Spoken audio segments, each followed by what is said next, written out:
ඉවසීම තරම් ශ්‍රේෂ්ඨ අන්‍ය වූ ගුණයක් නැති තරම්. යෝ කෝපනෙය්යේ න කරෝති කෝපං න කුජ්ජති සප්පුරිසෝ කදාචි කුද්ධෝපි සෝනාවි කරෝති කෝපං තං වේ නරං සමන මාහු ලෝකේ. බලන්න බුදුරජාණන් වහන්සේ වදාරනවා සත්පුරුෂයා කිසිම කාලයක කේන්ති ගන්නෙ නැහැ. කිපුණත් පරුස වචන කියන්නේ නැහැ. ඒ වගේම තව කෙනෙකුට තරවටු කරන්නේ නැහැ. යමෙක් කිපිය යුතු කරුණේ කිපෙන්නේ නැත්නම් ආන්නේ නොකිපෙන කෙනාට තමයි මේ ලෝකේ ශ්‍රමණයා පැවිද්දා කියලා කියන්නේ. බැලෝ බැලමට තේරෙනවා මෙතන නම් ද්වේෂයක් තරහක් ඇති කරගන්න කාරණයක් තියෙනවා. නමුත් අන්න එතනදි ද්වේෂයක් තරහක් ඇති කරගන්නේ නැත්නම් බුදුරජාණන් වහන්සේ වදාරනවා ඒක ශ්‍රේෂ්ඨයි. ඒක අතිශයින්ම උදාර ගුණයක්. ඒකට තමයි ඉවසීම කියන්නේ. ඒකට තමයි දරා ගැනීම කියලා කියන්නේ. එනිසා මේ වගේ ජන සමාජයක ජීවත් වෙද්දී ඉවසීම දරා ගැනීම ඒකාන්තයෙන් අත්‍යවශ්‍ය වෙනවා. අපට බොහෝ දේවල් ඉවසන්න සිද්ධ වෙනවා. තමන් වෙනුවෙන් අනුන් වෙනුවෙන්. එනිසා බුදුරජාණන් වහන්සේ දේශනා කරනවා ඉවසීම කියන්නේ ඒ තරම් උදාර ගුණයක්. කටයුත්තේ පසුබැසීමට, ඒ වගේම ධෛර්ය වීරිය නැතිවීමට කරන දේවල් තියෙනවා. කටයුත්තේ පසුබහින්න, ධෛර්ය වීරිය නැති වෙන්න, බිය වෙන්න, ශෝක වෙන්න, ලැජ්ජා වෙන්න, කෝප වෙන්න, කලකෝලාහල නඩුහබ ඇති කරගන්න මේවට හේතු වෙන දේවල් කාලෙන් කාලෙට ජීවිතවලට ලං වෙනවා. වරින් වර ඒවා ජීවිතවලට පැමිණෙනකොට ආන්නේ හේතුන් නිසා වෙනසකට නොපැමිණ තමන්ගේ ජීවිතය යම් කෙනෙකුට පවත්වන්න පුළුවන් නම් ඒයින් අදහස් කරන්නේ හිතේවත් ද්වේෂයක් ඇති කරගන්නේ නැතිව අකම්පිතව මේවට මුහුණ දෙන්න පුළුවන් නම් අන්නේ ස්වභාවයට කියනවා ඉවසීම කියලා.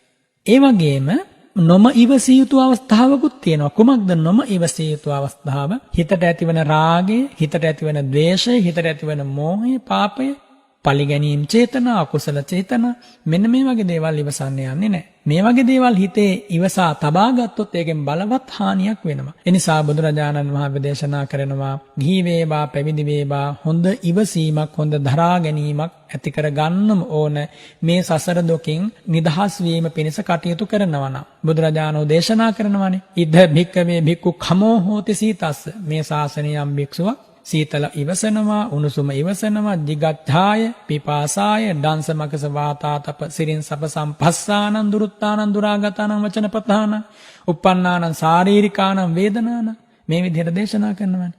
නොඑක් විදිහේ නපුරු වචන සා පිපාසාදී දුක්, මෙසි මදුරු පීඩා මේවා කොච්චර හරි ජීවිතවලට එනවනේ. මේ හැම දෙයකටම ගැටි ගැටි කිපි කිපි ඇවිස්සි යන්න ගියොත් ඒ පුද්ගලයාට ද්වේෂයෙන් නිදහස් වෙන්න අවස්ථාවක් නැහැනේ. තරහෙන් නිදහස් වෙන්න අවස්ථාවක් නැහැනේ. ඒ නිසා මේ දේවල් ජීවිතවලට පැමිණෙද්දී ඉවසීමම පුරුදු කරගෙන, දරා ගැනීමම පුරුදු කරගෙන මේ දේවල් වලින් බේරීම ආරක්ෂා වීම පිණිස යමක් කළ යුතුයි. නමුත් එසේ කළත් මේ දේවල් ඉදිරියේ හිත ද්වේෂයට, රාගයට බැස ගන්න නැතුව පවත්වන්න පුළුවන් නම් අන්න ඒක තමයි බුදුරජාණන් වහන්සේ අගය කරන ලද ඉවසීම කියන්නේ. වේදනානං දුක්ඛානං තිබ්බානං කරානං කටුකානං අසාතානං අමනාපානං පානහරානං. ඔන්න බලන්න මේ දරුණු වේදනාවන් ගැන බුදුරජාණන් වහන්සේ එහෙමයි දේශනා කරන්නේ. ශාරීරිකව හටගන්න ඊටා දුක්ඛදායක තිවුණු වූ රළු වූ කටුක වූ ඉවසන්නම බැරි අමිහිරි පානහරාන. ඒ කියන්නේ ජීවිතේ නැති කරන වේදනා ඇති වෙනවා නම් අධිවාසික ජාතිකෝ හෝති. ඒවා ඉවසන්න පුළුවන් කෙනෙක් වෙන්න ඕන. හඬලා වැළපිලා කෑකෝ ගහලා වැඩක් නැහැ. අන්නයට දොස් කියලා වැඩක් නැහැ. බලන්න මෙන්න මේ මට්ටමක ඉවසීම අපි හදා ගන්නට වෙනවා. කවදා හෝ දවසක මේ සසර දුකෙන් අත මිදෙන ප්‍රතිපදාව වැඩෙන්නට නම්. එහෙම නැත්නම් ඉවසීම වෙනුවට එයාගේ ජීවිතේ වැඩෙන්නේ වෛරය, මානසික ගැටීම. කොච්චරනම් කරුණු තියෙනවද අපේ මේ ජන සමාජයේ හිතක් දූෂ්‍ය වෙන්නට. ඉතින් ඒ නිසා මෙහෙම ජන සමාජයක ජීවත් වෙද්දී ජන සමාජයට ඕන විදියට, අන්‍යයන්ට ඕන විදියට අපේ හිත දූෂ්‍ය කරගන්නවද? එහෙම නැත්නම් මේ පිරිසුදු ධර්මයට අනුව සිත පිරිසුදු කරගෙන ඉවසීම දරා ගැනීම ඇති කරගන්නවද කියලා ඔබම තීරණය කරන්න. පැවිද්දෙක් නම් ඉවසීමක් නැත්නම් මහානකම කිසිදාක පවත්වන්න බෑ. ගිහියෙකුට ගිහිකම උනත් හරියට කරන්න බෑ ඉවසීමක් නැත්නම්. පුංචි තැනක ඉවසන්න බැරිකම නිසා මිනිසු මොන තරම් අමාරුවේ ලෝකේ වැටෙනවද? ඒ නිසා මේ ඉවසීම කියන ගුණය ඇති කරගත්තොත් මහා පුදුම දියුණුවක් ලබන්න පුළුවන් ජීවිතේ. ඒ වගේම ඉවසීම යම්කට තියෙනවා නම් දරා ගැනීම මේ ජීවිතයේ තුලදීම ධ්‍යාන අභිඥා මඟඵල උපදවන්න පුළුවන්.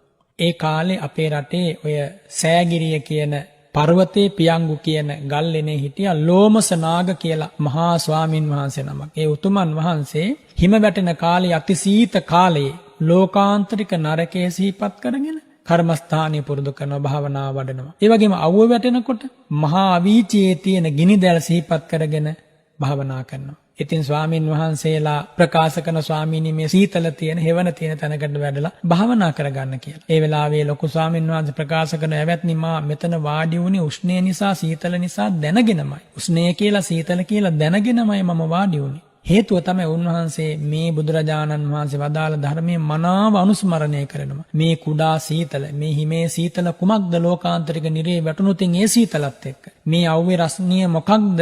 අවීච ගිනිදැල් අතර ගිහිල්ලා පිච්චෙන්න ඕන. ඒ නිසා මම මේ සීතල මේ උෂ්ණය ගණන් ගන්නෑ. මම භාවනා කරනවා, මම ඉවසනවා මේ දේ කියලා.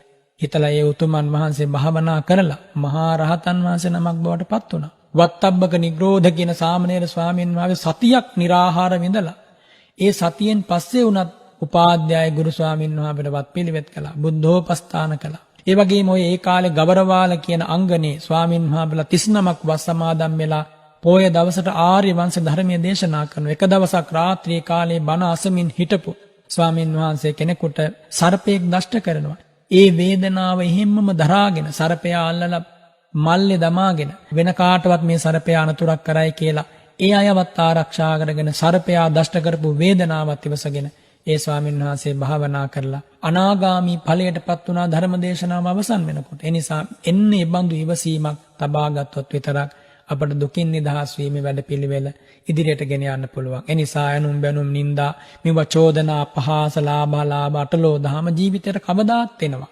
ඒ නිසා මේ දේවල් ඉදිරියේ සැලෙන්නේ කම්පා වෙන්නේ නැතුව හොඳ හිතක් ඇති කරගෙන කරුණාබර හැඟීම් ඇති කරගෙන මෛත්‍රී සාගත කල්පනා ඇති කරගෙන ඔබ නොකිපී ඉවසා දරාගෙන ජීවත් වෙන්න. එමගින් ඔබට මහා පුදුම ගුණධර්ම සමුදායක් ඔබේ හදවතේ ඇති වේවි. එයම ඔබට ශාන්තමා නිවන් මඟ බවට පත් වෙනවා.